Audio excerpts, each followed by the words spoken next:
Hello, greetings and welcome. Welcome to this video. If you're new here, a warm welcome to you. I'm going to talk today about the New Thought movement.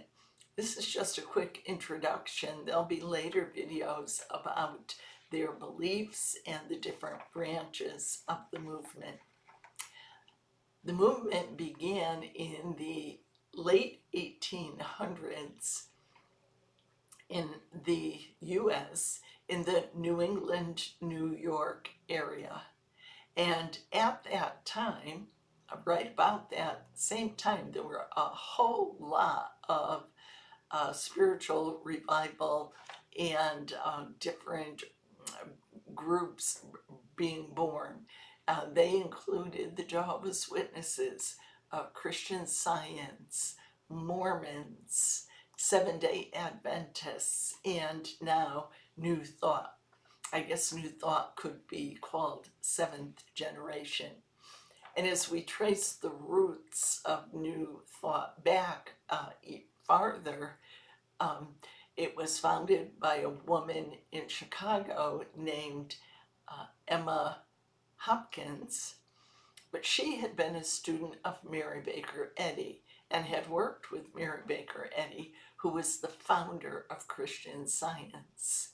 And before founding Christian Science and developing her beliefs, Eddy had worked with and been a student of a man named Phineas Parkhurst Quimby, a doctor who was a mental healer. Now, while Eddy's final study of the Bible led her to something far different than Quimby had taught, also Emma Hopkins' thinking and research and thought development led her farther away from Mary Baker Eddy.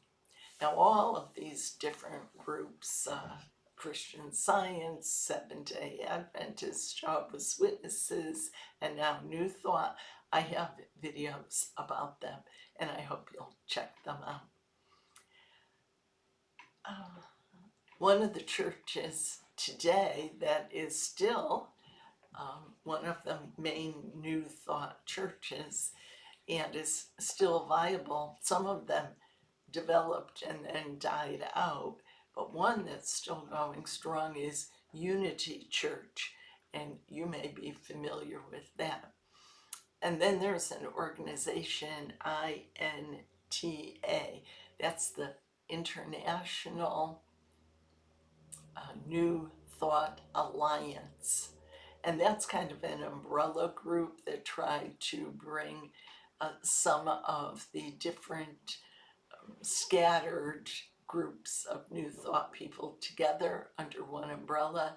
And in 2001, they published some principles of their Declaration of Principles. And as we go along, we'll look at some of what that said. So at the beginning, the leaders were very confident. They believed in what they were teaching, and they took advantage of every way they could to spread their message. And they took full advantage of mass media and always have, which is something that some of the others didn't do and still don't do till today. Most of them are kind of catching up and they're on the internet, but the New Thought movement always took advantage of radio and then television and then the internet, and so their message spread. In addition, they empowered women. They ordained women. Even today in the Unity Church, the majority of pastors and leaders are women. And of course, the three of the groups I mentioned, Seventh-day Adventists, Christian Scientists, New Thought, they were started by women. This was a time when women were fighting for their rights. The early 1900s, women wanted the vote and they wanted some equal rights.